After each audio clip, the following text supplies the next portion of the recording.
Welcome to Mom Traversal, the podcast that dives headfirst into the beautiful chaos of motherhood and dishes on the stuff we wish we would have known and nobody tells you. This is your tribe for informed consent and unfiltered real talk.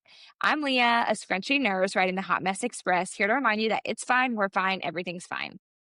I'm Alyssa, crunchy mom who's all about organic living. I'm organized, opinionated, and your designated wingwoman in any parenting bar. And I'm Tori, your ride or die mama three, who will absolutely hold your baby and your secrets. Welcome back to Mom Traversal. We're so excited this week because it's a very first for us. We are having our very first guest today. Yay! And it's not just special for Mom Traversal, but it's really special for me because our guest is just an incredible postpartum doula. She was my postpartum doula after I had Charlie. I'm getting so emotional for a second. Oh my gosh. Starting it out, it meant so much to me. So I'm so happy to have you on today. So she's trained in both birth and postpartum work, but her heart is definitely in helping moms navigate the very messy, beautiful, emotional postpartum space. So Margo, welcome to Mom Traversal. Welcome. Thank you. Thank you. It's an honor, really. Yeah. So tell us a little bit about you and kind of what got you into being a doula? Becoming a mom, there is a word, the matrescence. I don't know if it's very English, but it's a word in French. It's the combination of motherhood and adolescence. It's because when you become a mom, you become someone else on top of who you already are. And I guess you just get to learn to know yourself better. And that's what happened to me. My first postpartum was difficult. That's an understatement. It was really challenging for months on multiple levels. And so I promised myself when I got pregnant again that I would not do that again to myself. And I sought for help. And I was really lucky to be in Germany. So there's a program in Germany where they offer midwives to your homes. They come and visit you and help you out before and after birth. And so I was really lucky to have one who came to my home. And I think it really, really helped. And she helped me feel so much better. When I needed to talk, she was there. When I needed help, she was there. When, I don't know, she was there. I knew I had that person to count on. And it didn't come right after, but I knew I didn't want to be a French teacher anymore. And after, I don't know, a year or two, I was like, duh, this is what I want to do too. So yeah, that's how I got there. I love that. Can you kind of give for our listeners, I think most women who have had babies know what a doula is, but there's a huge difference between being a birth doula and a postpartum doula. Mm-hmm. So could you give us a little bit of the basics of that? Sure. So a birth doula will be there for actually both doulas are emotional support. So that's the one thing in common. And then birth doulas are usually focusing on helping you prepare for the birth and giving you support during labor. Whereas postpartum doulas usually kick in after baby is already here. So either at the hospital or right when you get home. And so postpartum doulas will be home with you, for you. I like to say my job is to focus on the mom because when a mom is happy, the baby is happy. But I'm also there for the dads, and I always like to include them or any partner, because it is a teamwork, and especially in postpartum. So it's I see myself as a supporter, a cheerleader, and an educator. So yeah, postpartum doulas are doing that as well as birth doulas, just much likely because they're home. They're with you at home. That's so awesome. So what do you wish people knew more about postpartum before they're actually in it? Because I think, we get to we're so excited. We plan for our baby to come. We get the car seat, we get the stroller, we get the, everything. But then like that postpartum period hits and it's just like, oh my gosh, even with like a second, third baby, it's still just kind of like, whoa. So what kind of advice can you give for that? Well, first off, I have to say, postpartum is not 6 weeks. That's a number that they just Mm-mm. picked on. Mm. So it's really good to know about it. I Mhm. think it's important that both parents are aware of Mhm. everything, not only the length of postpartum. For me, postpartum is 3 years, really, because you have all that hormonal shift. They say, I've been reading in multiple books now that you can consider physical recovery within the first, say, 6 weeks ish. Mhm. But it can take longer. And then there is mental recovery that takes definitely longer. And then the hormonal shift and the get to know yourself again takes years, truly. Mm. So it's good to be aware for both of them. Mhm. Um, and it's good to be aware about everything else, meaning I feel like I always push my parents to talk about how do you picture your postpartum, because they won't see themselves doing the same things and not necessarily the same way. And so I really push, I invite them to communicate about everything. And it also includes stress management. Somebody deals with her own stress in her own way. When you're two adults, you make it work, you figure it out, you just take distance or not, but it kind of works. You add on the exhaustion and, a crying baby in the middle, and this is not going to be good enough. You have to Mm. know each other well enough to know, okay, it looks like right now you need a break. I'm going to give you the distance you need. Whereas, oh, I know you need a hug right now. And it can be totally opposite, and each person functions differently. So it's really good to talk about that first before baby's here. And so the same about that the postpartum is good to talk about it. Like, what do you think about meals? Did you meal prep? Do you have anything in the freezer? Because it's going to be a mental load. You don't want that mental load in postpartum. Get ready for meals. See who's willing to bring some. Do you have your favorite ordering app ready? Whichever works for everyone. It's just think about that. So I'd say communication, stress management, just talk about this. The Mhm. meals, or anything that is important to you. Meaning, for example, um, I'm extremely sensitive to mess and dirtiness. Although I've lowered down my standards being a mom of two. Same.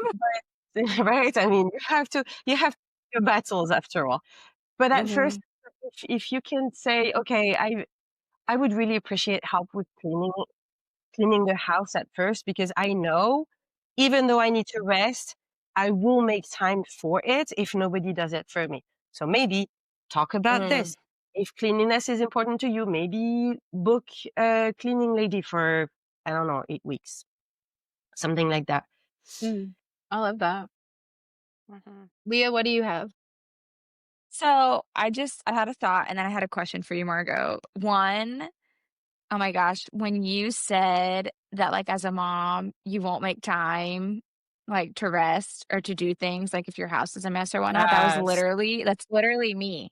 That's literally me. And that really resonates with me of, rest is so freaking important. And especially for recurring kids, but I think like my biggest regret as a first time mom was postpartum. I didn't rest when all I had was one baby and I didn't just rest with him. I just felt the need to do things. And I wish I would have known what a postpartum doula was then, because my postpartum with Declan was so hard. It was so hard.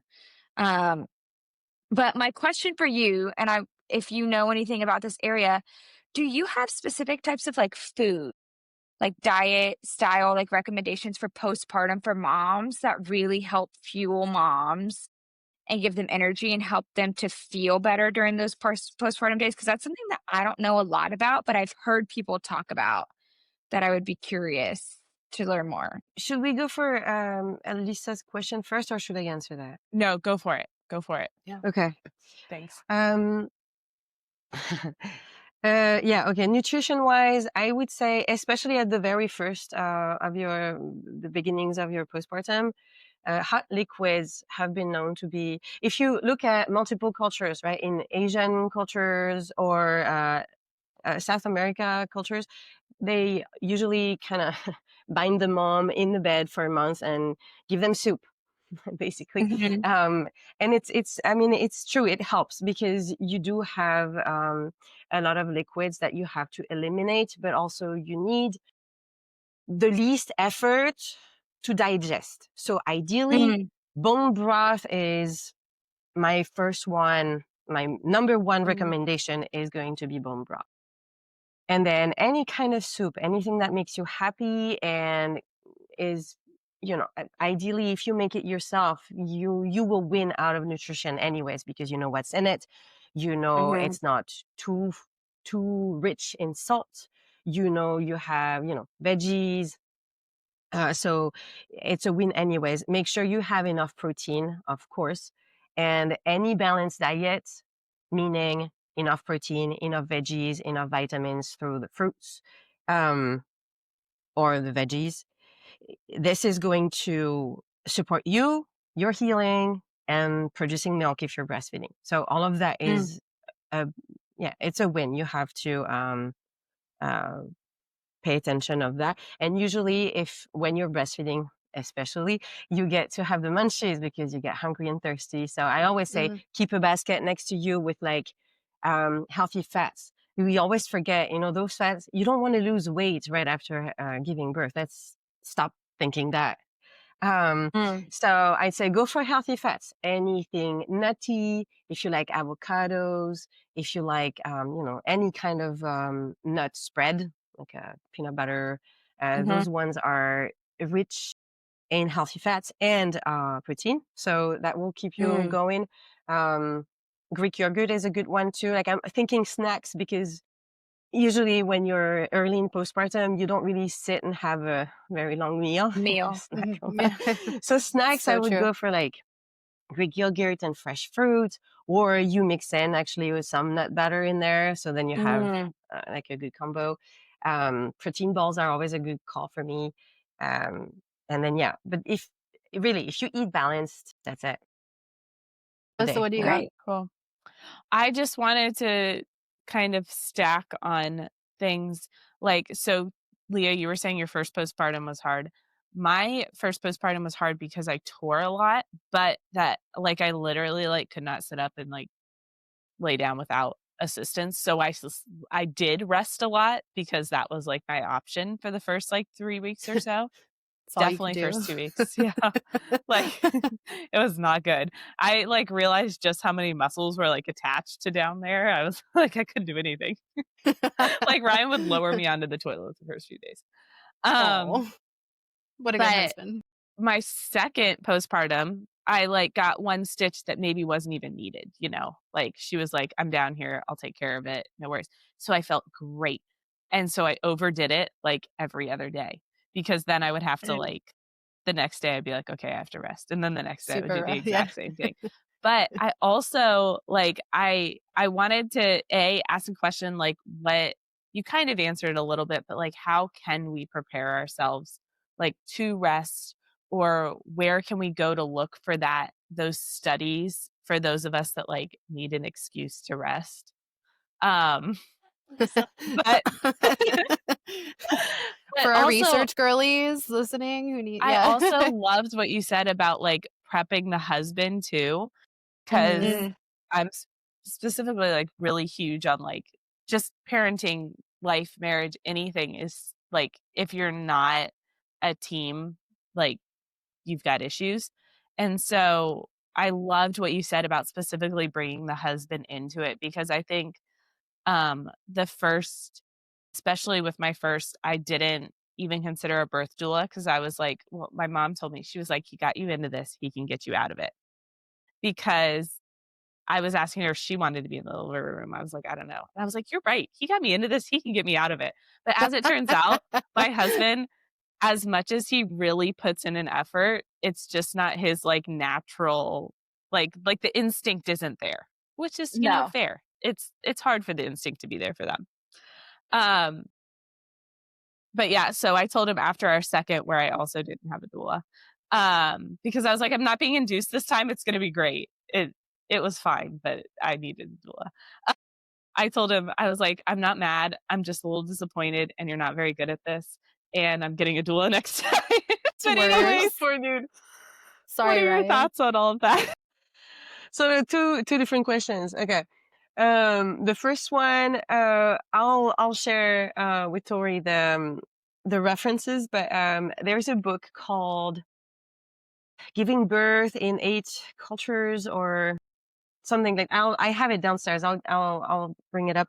But in this one, you have actually explanations from like how they do in other countries. And I mean, I was in Korea before. I saw how they did it. Basically, you eat seaweed soup for the whole time you stay there, which is amazing though, because they do have a postpartum center where you can actually stay there for 2 weeks and not worry about anything but your baby and yourself. And they feed you and they, so I think that's pretty amazing. And they do that in a lot of Asian cultures. And if it's not in a center, it's going to be with your family. And they do that in South America too. And not that I have like a specific article to lead you to, but if you look it up and look for the benefits of the golden month, you will find references.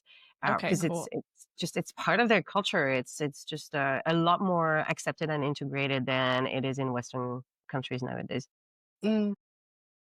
Now about the dads, I have to say, I think that's the teacher side of me. I always want to teach them and give them the tools to feel empowered to actually be actively helping.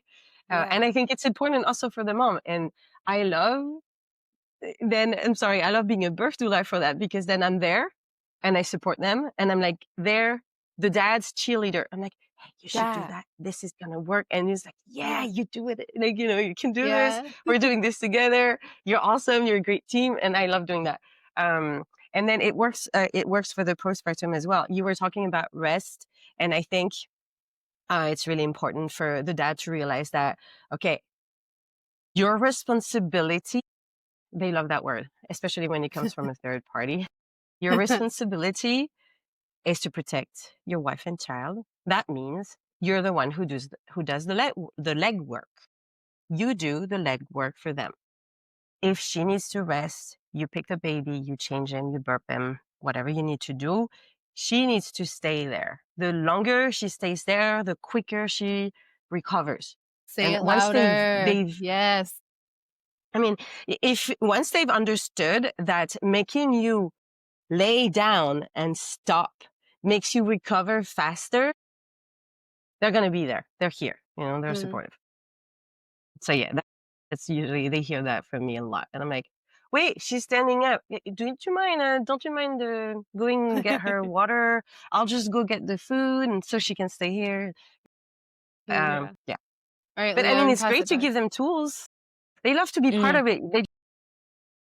For us, it has to be mostly spontaneously. We're there. We live it with our body. So, we figure it out. But for them, it's more of a learning process, because it's not like your body is leading you to do anything. You kind of have to observe and figure it out. So if you give them tools, and just, again, it comes back to communication. If you give them the right tools, they know what to do. And I'm sure most of them will be happy to join in.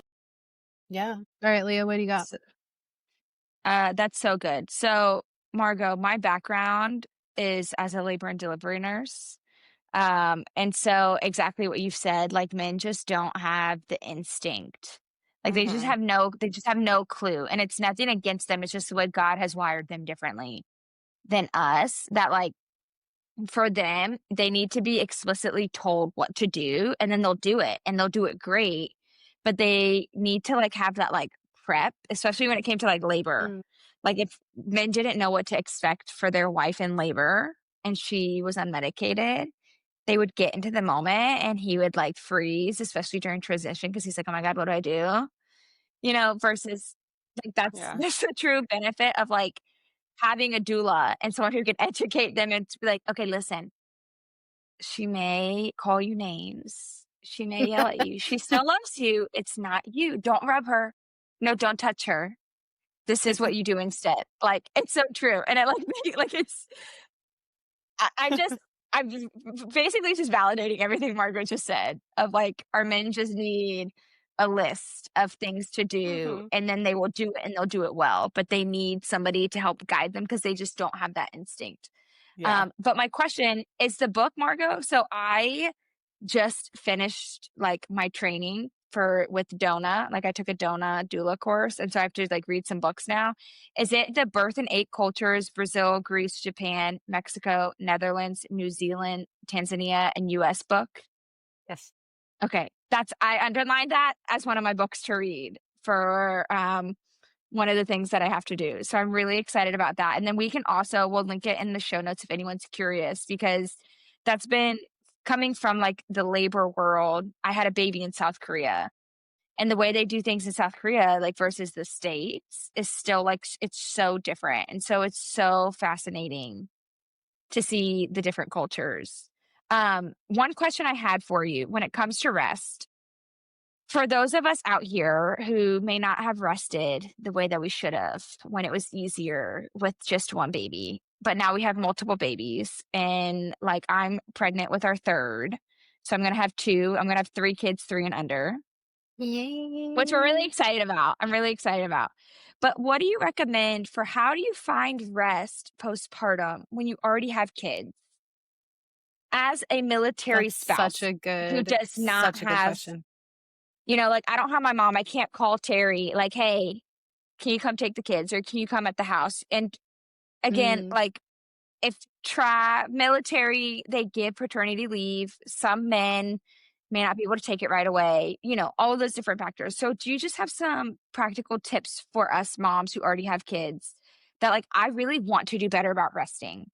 That's something that I really strive for my next postpartum experience because of how much better it is.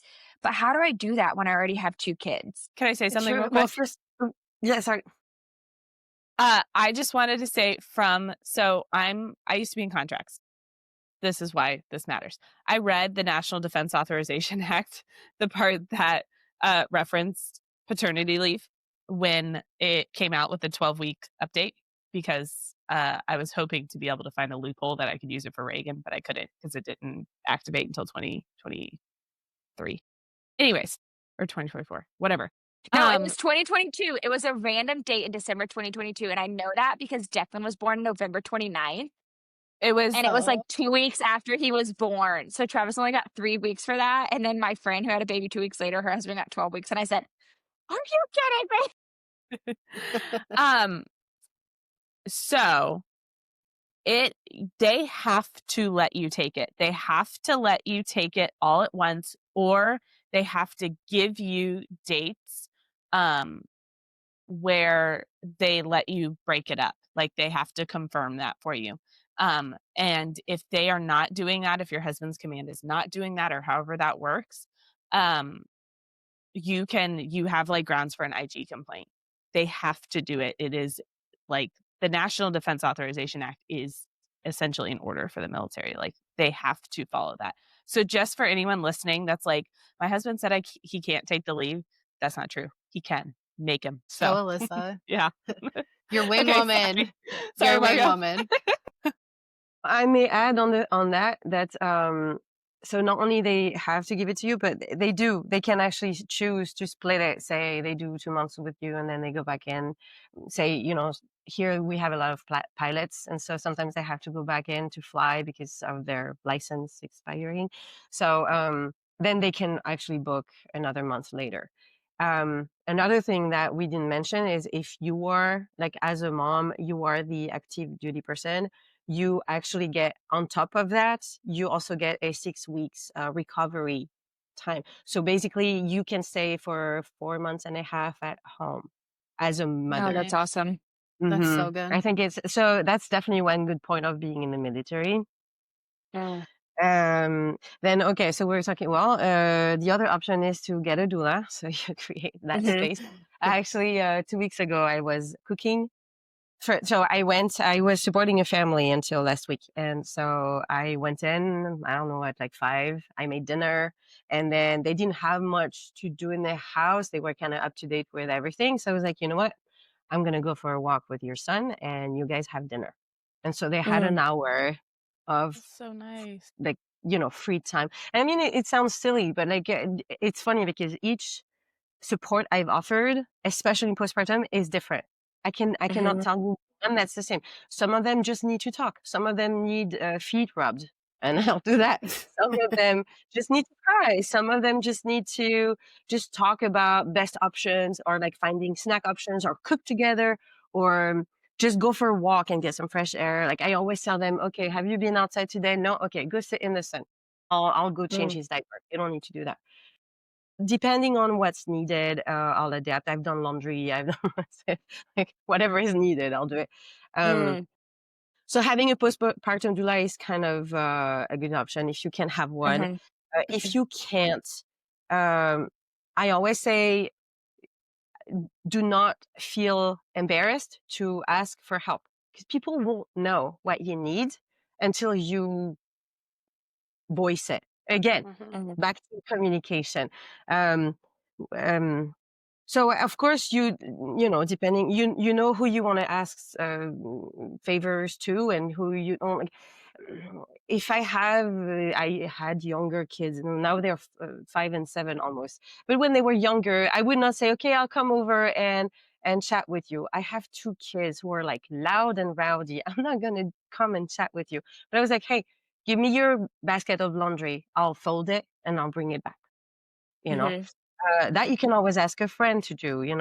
Laundry is not that. It's not that bad. So you can do that. You can also. I always encourage the parents to decide on one evening that's going to be hers, especially when he goes back to. Well, I always he, because mostly in our environment is the dad who goes back to work, not necessarily. When the partner goes back to work, all of a sudden you're alone with the baby a lot. If you have a guaranteed evening, or even just 2 hours, he'll be back at 5 that day. Well, I know it's not so easy. Maybe on the weekend, for the ones who have like a tricky schedule, you can still try to find a guaranteed 2 hours a week where it's yours. These 2 hours are going to be take a bath and don't hear anything but music blasting in your ears, or go for a walk, or whatever it is. It's a mental load free time for you, because it's all about this, really. Whatever you do, if you need rest, it's because your mental load is going to be too hard to handle when you're tired. So it's always coming back to this. If you can't sleep, go back to creating space for yourself. If you can't do it with somebody, do it with yourself, with breathing. I don't know if you know about cardiac coherence. Any kind of breathing exercise is going to be good. If you do 5 seconds in, 5 seconds out for 5 minutes, you have 5 hours of benefits of that, which is nervous system reset. You help. When I'm sure you've experienced that, your moms. Sometimes you build up stress due to noise. Only sometimes, totally. Demands. Exactly. So, the breathing you can do while cooking, while changing a diaper, while breastfeeding, you can do that all the time. Not only it helps heal your guts, because like you know how to deep breath, right? You have to blow up your belly and bring it back down. So it's really your belly breathing, not from up here, but from down there. And that will help all of your pelvic floor, like all of the organs, to go back to where they belong, for one. And then it does help with resetting your like your anxiety level. It will help rebalance everything. And so you can do that anytime, even if it's just for 1 minute. You just count 5 seconds in, 5 seconds out, and you do that for 1 minute. And it's 1 hour of mental sanity. It actually works. I've done that just about a few minutes ago. So, yeah. So, yeah, but it really helps, because I feel like when you're tired, emotion regulation is the hardest. And that's when they need you. They need you to be emotionally regulated all the time. And that's where, that's where it's hard. So I'd say if you can't get the rest you need, although try to get space of that, do some breathing, meditation, get outside, get some fresh air. Actually, a baby crying always loves fresh air. I don't know if you know that, but if you're losing it, put your baby in a stroller and go walk. It works every time. So that's one. But okay, it's not sleeping. It's just coping with, The only thing is within 24 hours, and you might be able to back me up on that, Leeah, maybe. Like in 24 hours, if you sleep 2 chunks of 3 hours, you kind of get the need. Wait, how do I say this? You get the sleep you need in 24 hours. So if you don't sleep that much, try to get 2 chunks of 3 hours. And that's actually a good win already. Yeah. That's awesome. Well, and I know when you said to get outside, I know we're in Korea, you can't always get outside. I just wanted to plug that the Super Gym has an indoor track that you can go push your baby stroller around the indoor track. And if that's not an option, the Burke Gym Monday through Friday from 9 a.m. to 1 p.m. You can go inside Burke Gym. And this is good for moms with multiple kids, because if you can't put your kids, all of the kids that you have in the stroller, you can't go to the Super Gym. But the Burke Gym is usually the entire gymnasium, and you can just like walk around in there. They have yoga mats if you want to do something a little extra. It's not outside, but it is out of your environment. So just some alternatives for our Korea girlies, because, sometimes the struggle with the air quality is super real.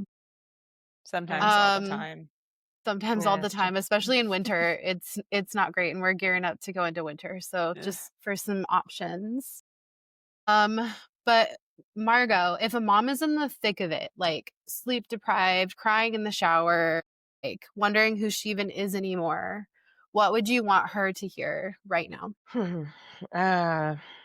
This shall too pass. It is hard. And embrace it. Because for the longest time, I wanted to say, you know what, it's not going to be okay. And I get so annoyed by that phrase. Like, yeah, it's going to be okay. Yeah, I know. What do I do now? Yeah. So I'd say, you know what, embrace it. It is what it is. But if you have the strength to call a friend, just ask for them to bring coffee over and chat. Because really, sometimes just speaking it out, or even not talking about it, but talking about something else that's happening outside of the home, sometimes it's good enough. And this is amazing. I just listened to a podcast about this. I need to translate that. It was in French. Let me see. The silent support. That's what it was about. Sometimes you don't need to hear things. You just need to have someone there. And if bringing yourself outside is so much of an effort, because, oh my gosh, it's 10 degrees outside and the air is absolutely without you can't name it. Don't go through the burden of dressing up your child and get in the car. Just call a friend and say, can you please come over with a coffee or with nothing? Just come and chat for an hour. I don't see a lot of people saying, "Oh, no, sorry, I don't want to do that." Like, if it's a friend, and you know what? If you don't have friends, because I've actually experienced that here, we're in military life. We move a lot. Sometimes we don't have friends. And I've met a lot of moms here who gave birth a month after being here. They know no one. Right. They know nobody. And they're stuck at home with that newborn. And of course they don't feel good, because it's a new country. They're in Germany. They don't know the language. They don't know where to run errands. Oh my gosh, it's a lot. The really good thing about being in the military life is that we have ACS, and it sounds as silly as it is, but it's free services, and you call them and they will come to you. They have a service where they come and visit you. They actually visit you before birth, but also after birth, to check on you, just to chat. Yeah, don't stay alone. Isolation is the worst you can do in postpartum. That's why I was so miserable in Texas. And again, I feel like families, family members are a great support most of the time. But again, because especially us living Oconus or even far in the States, because your family can, I mean, the States are so big. Sometimes they don't live close by. When they come and support you, you also host. So it's not like having a postpartum doula. Like the doula will solely focus on you. You know, she'll come and be like, okay, what you need. All right. And she'll focus on you, your home, your baby, nothing else. When you have people in your home, it could feel like an invasion. I've experienced that myself, my first birth. That was part of the disaster. But I mean, God bless their hearts. Like they were super helpful. They were amazing. But I felt like I came back from the hospital and they were here already and they cooked and everything. I didn't have to do anything, but still I was trying to figure out who I was. I was struggling with breastfeeding and they were here. Like they were all the time here. So I felt like I needed to chat with them. And I didn't feel like I could stay in the room all the time and just be like, no, you don't do that. So it's really hard. So family members are a blessing, but also sometimes a difficulty, like an add-on stress. It's not a difficulty. It's still a blessing to have them around. But so ask for ACS. They'll come just for an hour, give you a chat, go away. And if they notice that you really need help, I'm pretty sure they'll find you help. That too. You know? Our ACS is Army Community Services for anyone listening.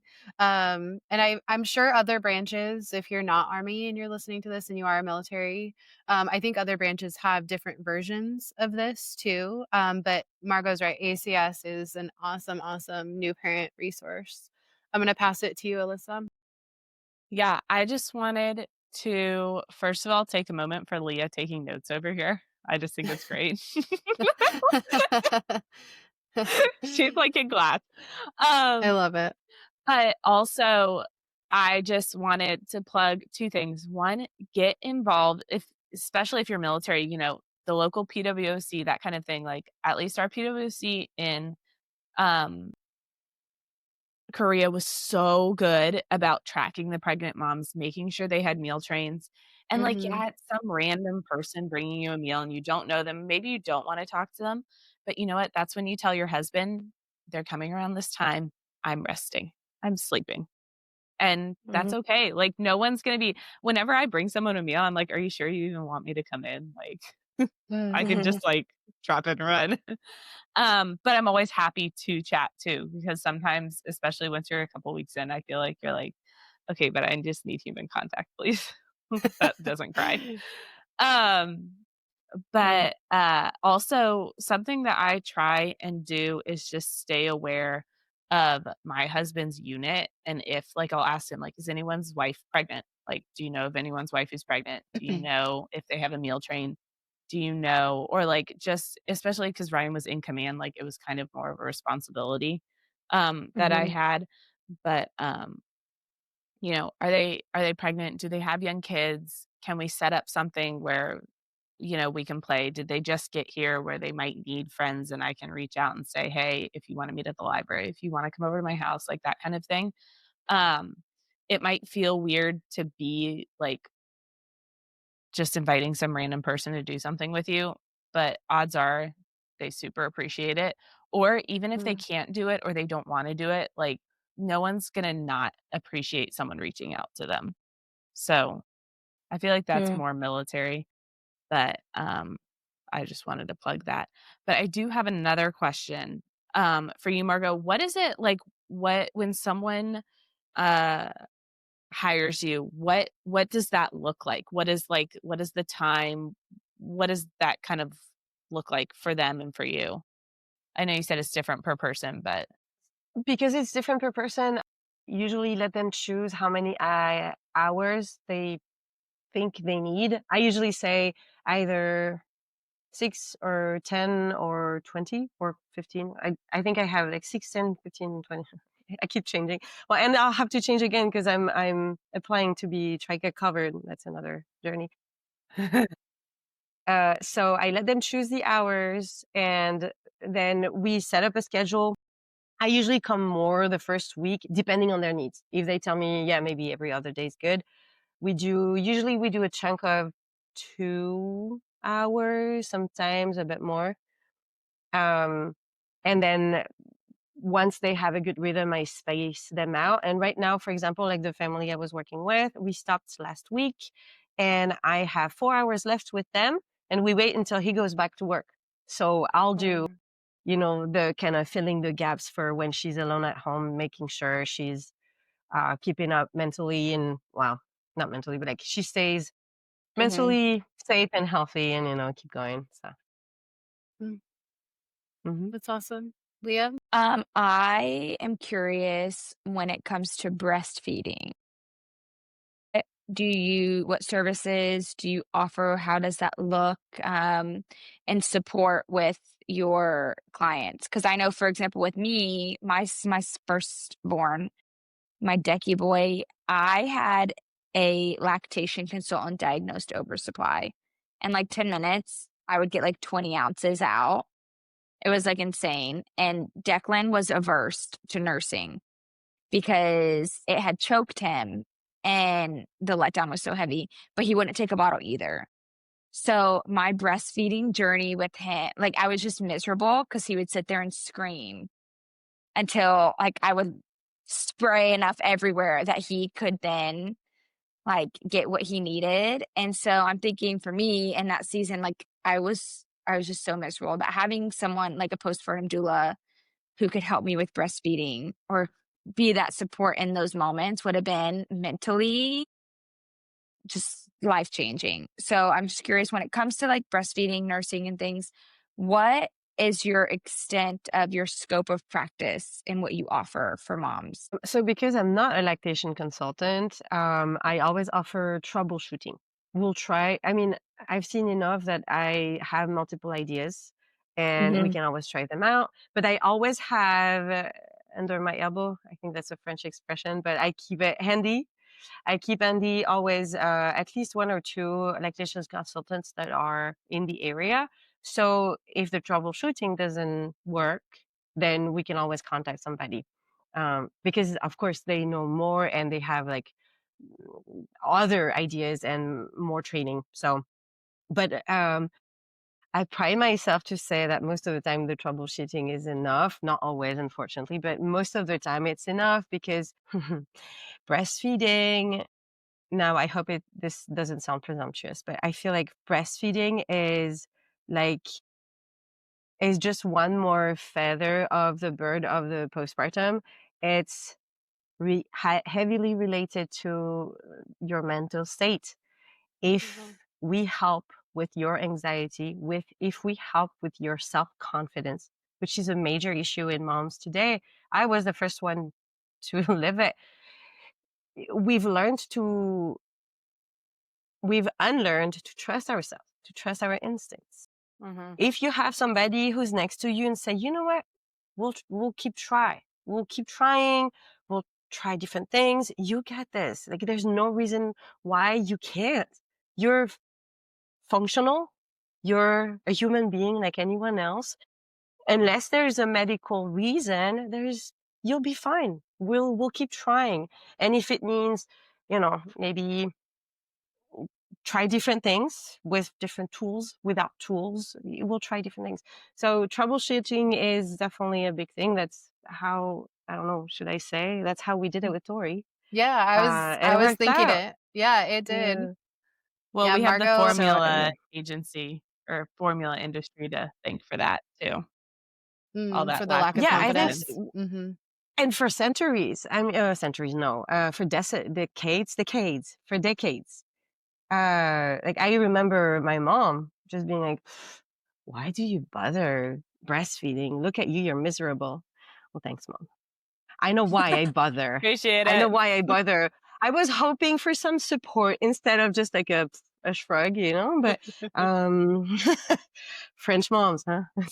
It's like, yeah. So yeah, no, I think it's preconceived ideas for so long. I mean, formula is so much better than breast milk. Why would you think that? Come on, we've fed our babies for 4 centuries. Pretty sure our bodies know exactly what to do, but then sometimes it's more challenging. And I think the tricky part also, and I'm getting disorganized there, but I feel like the tricky thing, especially about breastfeeding and giving birth, that's both the same. It's either you have the team, I know I'm not going to be able to do it, and you have the team, why is it so hard? I thought it was natural. In the middle. And you're like, okay, you can do this. We didn't tell you it was kind of like so easy, but you can do it. Or, you know, like, so it's always kind of trying to find the right path to the mom to show her that she's capable like anyone else. But Yeah. I'm not sure I answered really the question, but No, yeah. you So did. breastfeeding, You did. I'm You do no provide support. consultant, you know. So yeah. I Yeah. actually that's how I started. I feel like right now I offer like more of a varied support, but at first somehow I've supported mostly for breastfeeding and for mental health. It was mostly supporting them just for them not to feel so down and alone. And then breastfeeding is always kind of like a topic, more or less. But yeah. Yeah, I can definitely attest Also, to that because just for our listeners, I really struggled with breastfeeding Charlie. He didn't really want to breastfeed. And so I was exclusively pumping. And it was really starting to, I was really determined to make it happen. But I was making just enough. So I was constantly stressed. And I don't know if we've talked about this yet on the show, but I had some,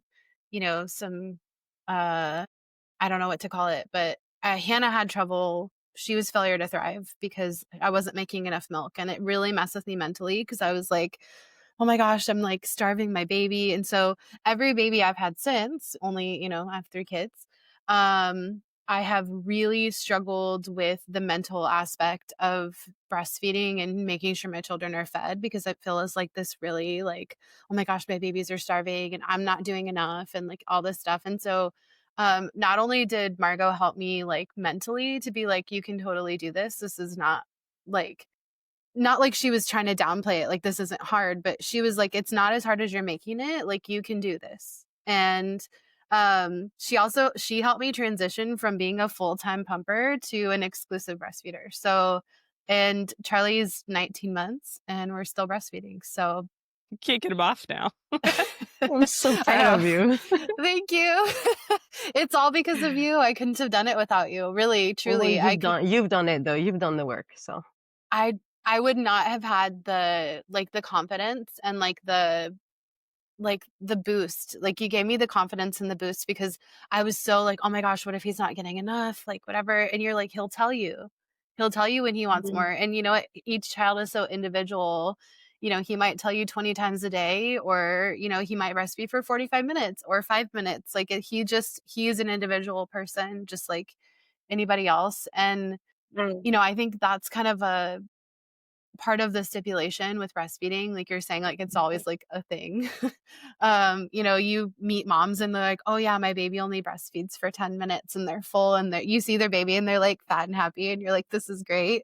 But you're like, my baby's on the boob for 45 minutes. Maybe they're starving, And so it's like this really, like, it clouds you up really mentally. And especially more for me because I have like the past, for lack of a better word, kind of trauma surrounding the breastfeeding. And so yeah, I can vouch for your support and, the postpartum support because Charlie is a chubby bubby walking, he's a walking like billboard for your support. So thank you for that.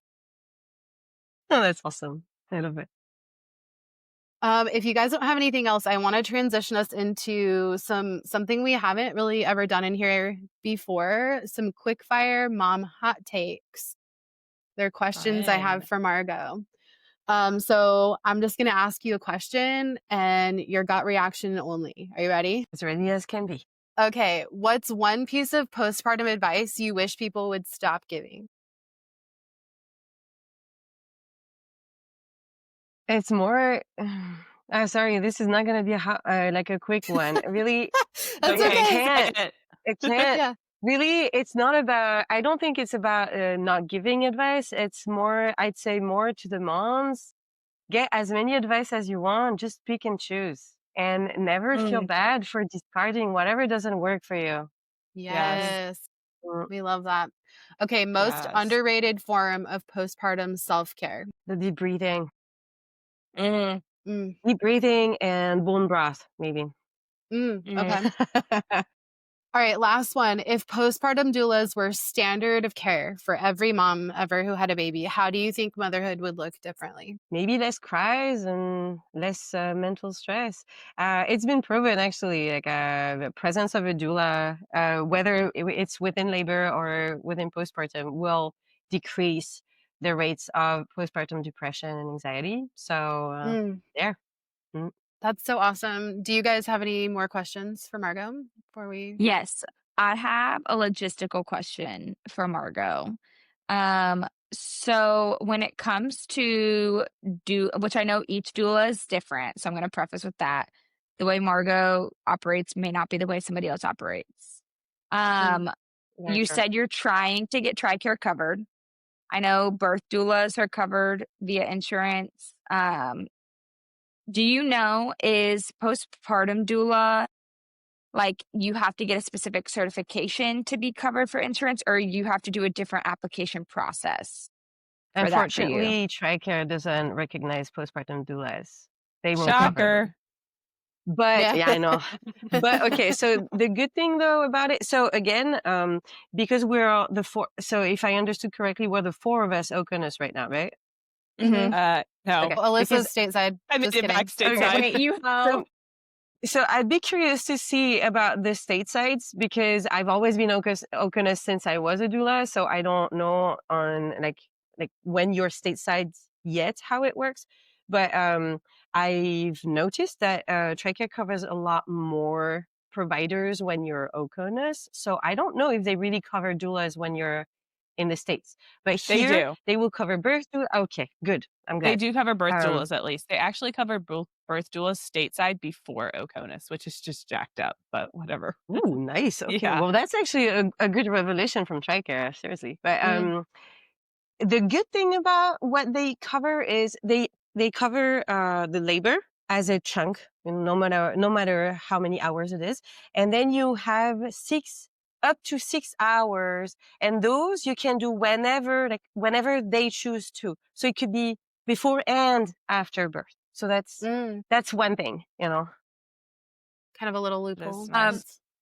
So with that, since we're working to get TRICARE covered on it, what is like the pricing for having a postpartum doula look like for moms who are interested or would want to know more? So that's tricky because again, if you're not covered by TRICARE, you're free to charge whatever you want.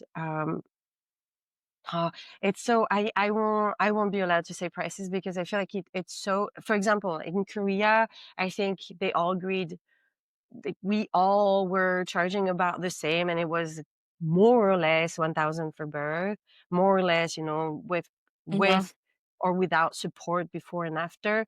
But that's because in Korea the prices are cheaper. Here in Germany, the German government will take 40% of what you earn. So again, like the prices here are jacked up, like so much more than back in the States. Like each state is different, so it's really hard to speak for a number in general. But again, not covered can go anywhere between, say, probably like 700 until I don't know 2,000 a birth, and then when you're covered, well, you're covered. But it's gonna be more. Usually, it's more. Love it. Good to Okay. know. I think that was the last question I had. And I guess one thing I wanted to just reiterate for listeners, some of the things and services, which there's way more, and Margo would probably be able to add even more, that I wrote down that like are offered by a postpartum doula is, although not a lactation consultant, you do get breastfeeding support with troubleshooting, someone who can sit there, talk to you. somebody who can help you rest by doing things around your house for you, whether it is cleaning, laundry, food, watching your kids, to give you time to yourself, or to give you and your spouse time to yourself, having somebody like for Oconus or military or even regular people who just don't want their families in their house. If you just need somebody to talk to who has been around postpartum, who has been around birth, who has seen it a lot, like basically to tell you you're not crazy. It is hard. It's okay to cry, like, and to give you that support. And I would assume also too, like immediately after birth, you can also help moms some when it comes to if they need help with like self-care stuff too, right? Like immediately after. Do you It do anything with like depends. Well, laceration I care can't do or stuff like anything that? medically. So Okay. if she has a question, she's like, it looks like one of them had a scar from the C-section, and so she was like, "Does it look funny?" I'm like, "Well, it looks a little swollen. Maybe you should call your doctor." But I am no doctor. I will never, never dare giving any medical advice or touch the person there. I no. Mhm. Makes Got it. sense. Great. All right. So, Alyssa? okay. Well, those are some of the things that I wrote down, notes that I took, which again, as Okona's military spouse, knowing about that sooner than later could be so much more helpful, because that's how you get your rest when you already have kids, is having support like someone like Margo who can come in and carry the mantle and or take the mental load off of, instead of you having to tell your husband what to do. Margo can help create the systems and work with your partner or to help do those things, instead of you having to still do that when you're like, I'm supposed to be trying to rest. Why am I telling you what to do? Yeah. Amen. Agreed. Yes. Although I would always encourage them to speak about organization before baby gets here. Love that. Alyssa? Just wanted to plug, if you like our podcast, if you can give us a 5-star rating, tell your friends about it. But it takes like 2 seconds to just rate 5 stars on Apple Podcasts, Spotify, Amazon, YouTube, wherever you're listening. It really helps. If you have any questions, put them in the comments. We do read them. Ryan's like, you have a comment, go read it and respond to it, because he's like, I can't respond to girls. Like, I won't sound like a girl.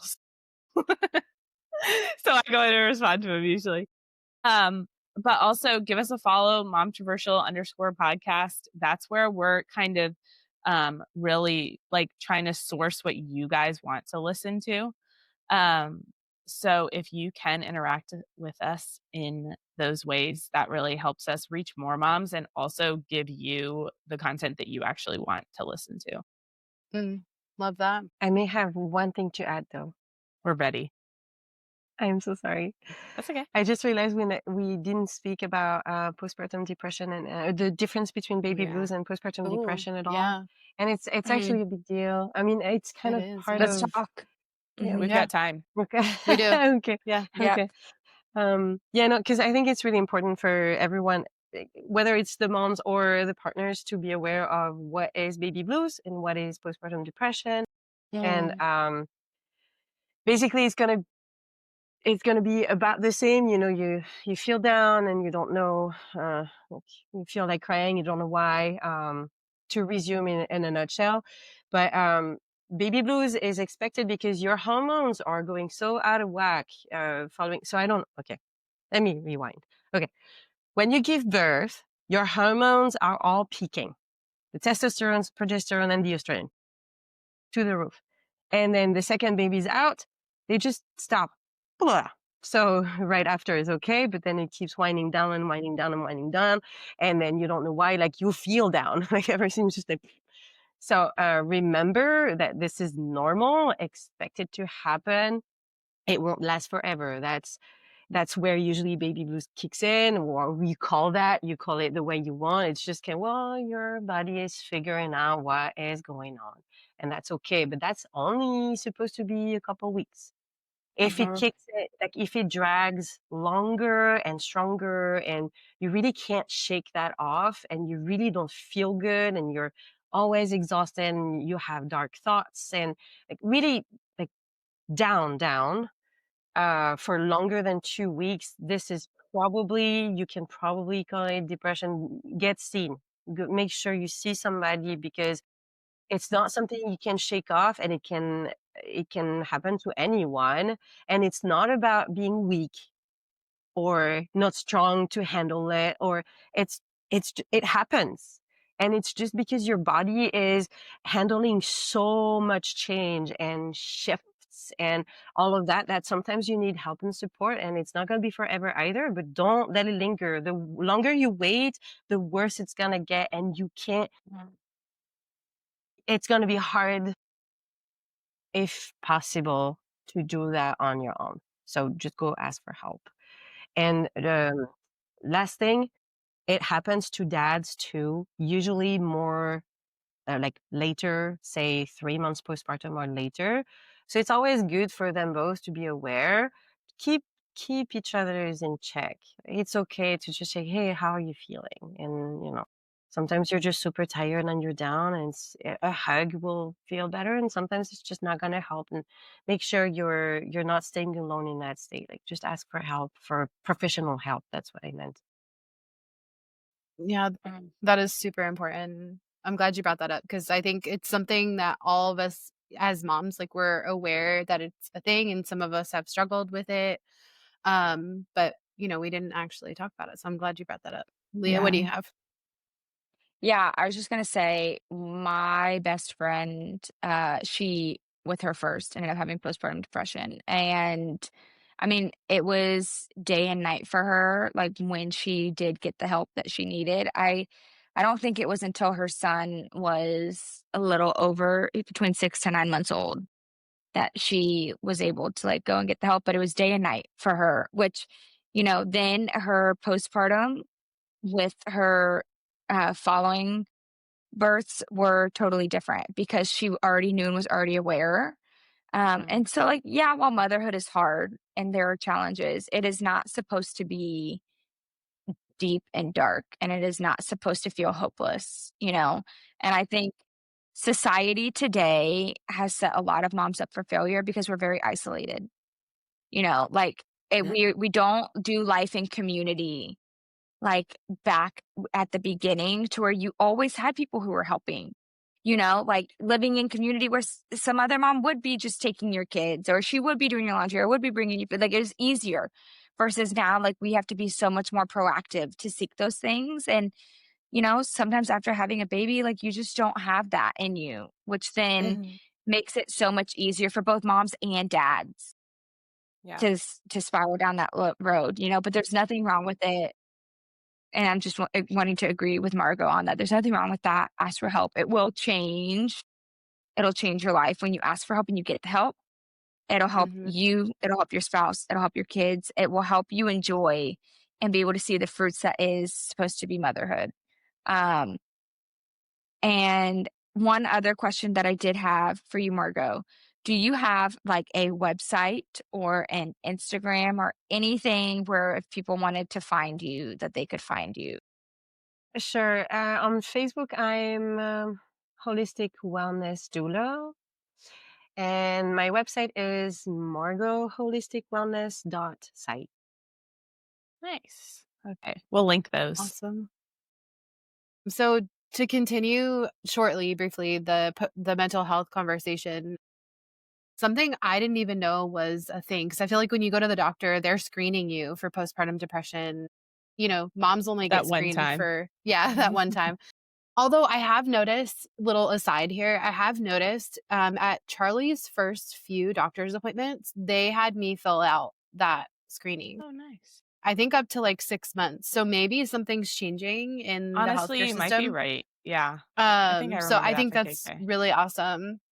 But something That's I good. did not know was a thing was postpartum anxiety, which is something I really struggled with after I had Hannah. And I didn't even realize it, but I was spiraling. Everything was like freaking me out. Like, I didn't want anyone to like touch her, look at her. Like, I would, we had like a 2.5, 3 hour drive from our house to like where the most of our family lived. I would spiral from the time we left our house to the time we went to a gathering. I remember specifically it was my grandma's birthday, and I knew all of my family was going to be there. Hannah was about 3 months old at that point. I was like, oh my gosh, they're gonna breathe on her, they're gonna touch her, they're gonna want to hold her, and I don't want them to touch her. And it wasn't even about like really about germs or anything like that, but I was like, oh my gosh, I was spiraling so hard. And I don't even know what it was or who it was that kind of pointed that out to me. But I contacted my doctor at the time, or maybe it was Hannah's doctor. I'm trying to remember. But they were like, hey, sweetie, here's some medication. um, this is not normal. You need help. And she was my first baby, so I didn't know. But they put me on anti-anxiety medication, and it literally took about maybe a month or two, and I was back to normal, and I didn't continue to take it. It was like, but I would have like full-blown panic attacks about things that were just not things that we needed to have panic attacks about. So I wanted to also talk about that because I feel like postpartum depression is very talked about, very open out there. They've put it in, TV shows and media and stuff like that. But postpartum anxiety is absolutely a thing. And so if you find yourself spiraling about certain things postpartum that you're like me, who are like, oh my gosh, no, I don't want anyone to try to hold my baby. Like, that's just going to really bother me. And not like, I don't want anybody to hold my baby. Like, that's just my choice. But like panicking for a 3-hour drive the whole time and spiraling the whole time about it, that's not normal. Talking to myself, that's not normal. But talk to someone about it. The whole reason I was able to get help is because I told somebody about it. I was like, this is happening to me. And they're like, that's not normal. You need help. Point. So to echo something Margo said earlier, call a friend, tell your friend about it, to call your sister, your mom, whoever, your postpartum doula, tell them what's happening and get the help that you need. Yeah, Leeah is, sorry. Yeah, Leeah is right. It takes a village, and we're one of the first civilizations where we expect the mom to keep working and handle it all on her own and not have anyone for help. I mean, before that, we had grandparents and maybe like the aunts in the house, and we were never alone. Like I remember my grandma. I just spoke to my grandmother about it, and like, how did you do it? You had 3 kids, and you were working at the bank. And she said, "Well, I had my mom in here." There. So it hasn't been that long, and all of a sudden they expect us to handle it perfectly with pose and calm. It's good expectations. Yeah. Well, I would say that is, this could be a hot take. I think that is part of how feminism has totally jacked up our society. Instead of being like girls and knowing that our girls are here for us, we're being told that we can do everything on our own, but not really that we can do everything on our own, that we should do everything on our own. You should be able to handle this. You should be able to take care of this. You can be a mom, you can work, or, whatever it is. When real feminism is showing up for your friends and asking for your friends' help. Like, that's what real feminism is. It's not doing everything on your own. It's being together and having that village and loving on each other as women. I love that. Bring that community again. Yeah. So is it time to go to Mom Traversal moment? Are we ready? Yeah, ready. baby. Okay, so Margo, something we do every single week is we have our Mom Traversal moment. I think you've probably heard us this segment of this, so hopefully you have yours ready. So this is where part of it. Oh my god! Oh yeah, of course. You can go yes. last. Anytime something. So this is just the moments in motherhood that make us laugh, cry, question our sanity, all of that. So who wants to go first this week? Alyssa usually goes first. Maybe you should go first. Okay, I'll go for it. So my Mom Traversal moment this week is Reagan and Kennedy have been listening to my GPS lately. Like, they're like, oh, we're getting on a ramp. Oh, we're doing this. Oh, Mom, turn left. I'm like, okay, whatever. But you know how the GPS will say, police reported ahead. Well, every time they love fire trucks, police cars, like all of that kind of thing. So every time they hear the GPS say police reported ahead, they're like, where is it, Mom? Where is it? They're like so excited about it. And then if there's not one, I'm like, I'm sorry, I'm not in charge. Like they're like, where is it? Mom, it's not there. I'm like, sorry. Best day That's ever. so cute. All right, Leeah, what you got? So, mine is actually still at the forefront of my mind. It's from a couple weeks ago, and since it's been a minute since I've shared a Mom Traversal moment because I was dying last week. Ella. So Ella is my 1-year-old, and then Declan will be 3 in November.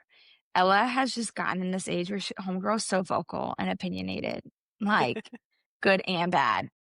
And she had this moment the other night at bedtime where she was just losing her ever loving mind.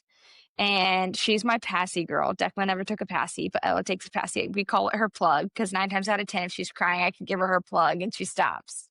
Like Maggie. On this night, I tried to give her her passy and she took it and she like chucked it. And she was just not having it.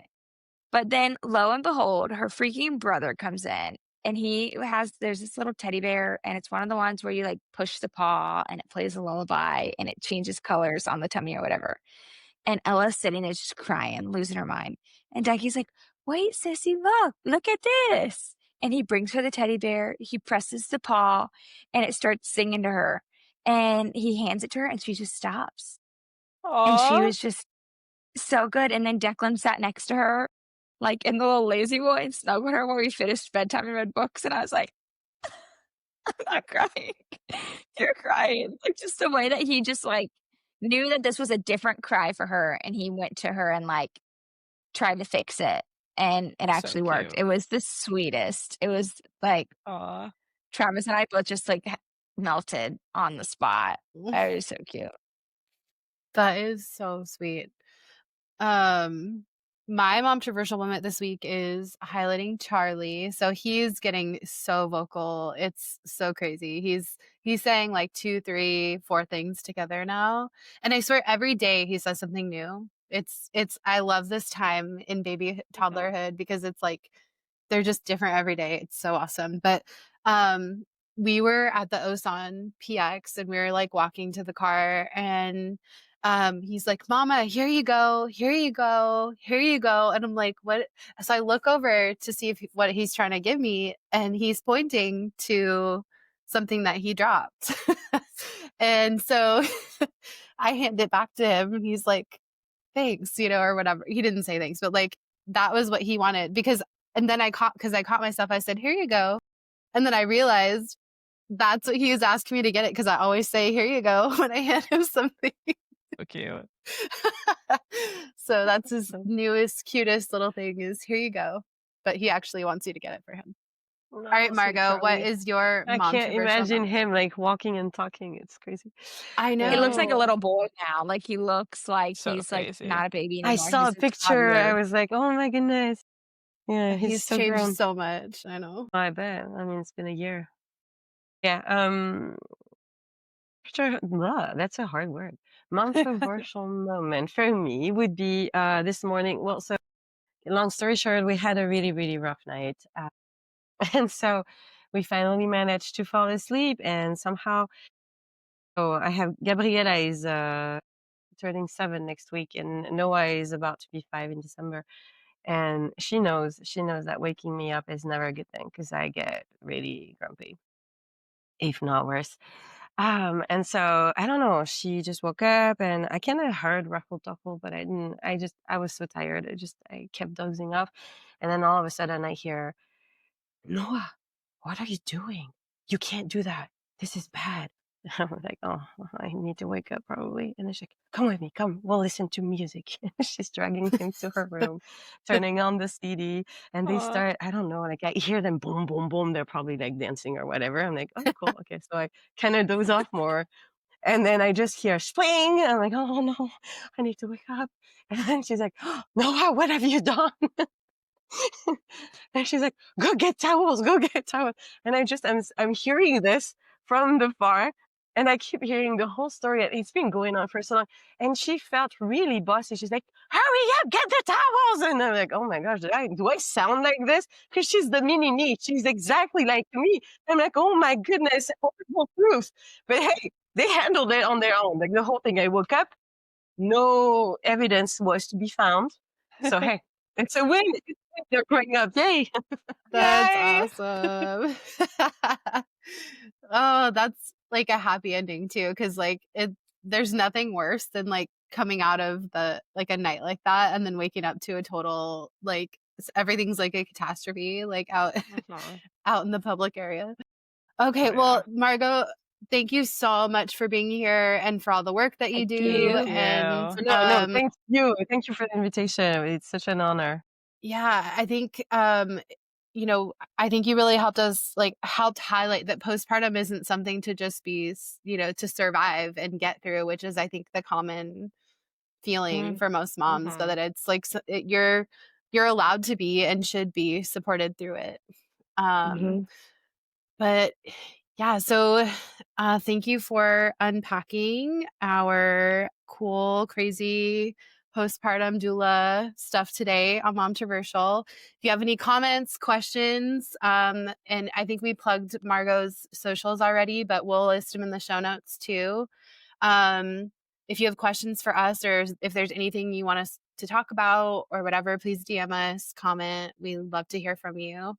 But as we say every single week, we'll see you next time, and keep it Mom Traversal. Bye. Bye.